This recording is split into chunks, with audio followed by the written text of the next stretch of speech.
കുറച്ച് കഴിഞ്ഞപ്പോൾ എന്താ പറയുക, ഒരു ലൈറ്റ് പോലെ ലേസറൊക്കെ ഉണ്ടാവില്ലേ. അപ്പോൾ ഈ ലേസറൊക്കെ നമ്മളുടെ കണ്ണിക്ക് 2 ലേസർ കണ്ണിക്ക് നമ്മളുടെ അടിച്ച്, ലൈക്ക് നോർമൽ ലൈറ്റ് കളറാണ്, അല്ലാതെ പച്ച മഞ്ഞ അതൊന്നും അല്ല, നോർമൽ കളറ് നമ്മളുടെ കണ്ണിക്ക് കറക്റ്റിൻ്റെ കണ്ണിക്ക് കൃഷ്ണമണിക്ക് അടിച്ച പോലെ ഒരു ഫീൽ ഉണ്ടായി. അത് 2 എനിക്കപ്പോൾ ഞാനിങ്ങനെ നോക്കിയിട്ടോ. ഞാൻ നോക്കിയപ്പോൾ ഒരു ലൈക്ക് എന്താ എനിക്ക് പറയണ്ടേന്ന് അറിയില്ല, ഒരു ഫേസോ ഒന്നുമില്ലാത്ത ഒരു സാധനം, ലൈക്ക് കറുത്ത രോമങ്ങൾ ഇങ്ങനെ നിറഞ്ഞിട്ട്, ഗൈസ് രോമാഞ്ചം, കറുത്ത രോമങ്ങൾ ഇങ്ങനെ നിറഞ്ഞിട്ട് ഇതാ ഇത്രയും ഹൈറ്റിൽ, ആ പോസ്റ്റിന്റെ ഇത്രയും ഹൈറ്റിൽ എന്താ പറയാ, ആ കണ്ണ് മാത്രം ഇങ്ങനെ തെളിഞ്ഞിട്ട്, ഞാൻ പറയാം ലേസറിന്റെ പോലെ തെളിഞ്ഞിട്ട് ഇന്നിങ്ങനെ സ്റ്റെയർ ചെയ്തുകൊണ്ടിരിക്കുക. ഞാനപ്പോൾ വിചാരിച്ചു, അപ്പോഴും ഞാൻ എന്താന്ന് പറഞ്ഞാൽ ഒരു മണ്ടിയാണ്.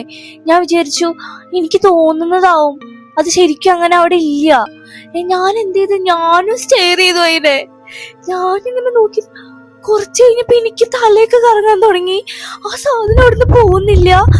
നൈസായിട്ട് എൻ്റെ അടുത്തേക്ക്, അയ്യോ എൻ്റെ അടുത്തേക്ക് ഇങ്ങനെ ലൈക്ക് ഹെയർ, രോമങ്ങൾ ഇങ്ങനെ നിറഞ്ഞിട്ട് ഒരു വികൃതൊരു സാധനം ഇങ്ങനെ എൻ്റെ അടുത്തേക്ക് ഇങ്ങനെ വരുന്ന പോലെ. എനിക്ക് കുറേ നേരം, ഒരു 5 സെക്കൻഡോളം ഞാൻ നോക്കിയിട്ടുണ്ടാവും അതിൻ്റെ ഇങ്ങനെ മുഖത്തേക്ക് ഇങ്ങനെ അടുത്തേക്ക് വരുന്നു. പിന്നെ എനിക്ക് ശബ്ദമൊന്നും കിട്ടാണ്ടായി. ഏട്ടൻ ഇങ്ങനെ കോളന്ന് ചോദിക്കുന്നുണ്ട്, എന്താടി എന്താടി എന്താടി എന്താടി എന്ന് ചോദിക്കുന്നുണ്ട്. ഏട്ടാ ഏട്ടാ ഇങ്ങനെ പറഞ്ഞോണ്ടെങ്കിൽ എനിക്ക് സംസാരിക്കാൻ പറ്റുന്നില്ല, സൗണ്ട് വരുന്നില്ല. അപ്പൊ ഇതിന് ചേച്ചി വിളിച്ചപ്പോ ചേച്ചി അവിടുന്ന് ബാൽക്കണി ഡോർ അടച്ചിരിക്കുക. അങ്ങനെ ഞാൻ ചേച്ചീനെ അങ്ങോട്ട് ഉറക്കെ വിളിച്ചപ്പോ ചേച്ചി ഡോർ തുറന്ന് ഓടി വന്നു. അപ്പത്തിന് ചേച്ചി, എനിക്ക് പാനിക് അറ്റാക്ക് പോലെ ശ്വാസം മുട്ടി. അപ്പൊ ചേച്ചിക്ക് കാര്യം കത്തിയിരിക്കണു, എന്തോ കണ്ട് പേടിച്ചിട്ടുണ്ട് എന്നുള്ളത്. അപ്പത്തിന് ചേച്ചിന്റെ കൈ പിടിച്ച് ഒറ്റ വലി വലിച്ച് ഉള്ളിക്കുന്നൊരു ഡോർ കൊട്ടി അടച്ചിട്ടോ. എന്നിട്ട് പിന്നെ അപ്പൂസേ എന്താ പറ്റിയെന്നൊക്കെ ചോദിച്ചു. അപ്പത്തിന് ഞാൻ പറഞ്ഞു എനിക്ക് സംസാരിക്കാൻ പറ്റുന്നില്ല. ഞാനിങ്ങനെ ചേച്ചി അവിടെ അങ്ങനെ പറയുന്നുള്ളൂ. പിന്നെ എനിക്ക് ആകെ പാനിക് അറ്റാക്ക് വന്ന് ആകെ കരയാനൊക്കെ തുടങ്ങി, ആകെ സീനായി.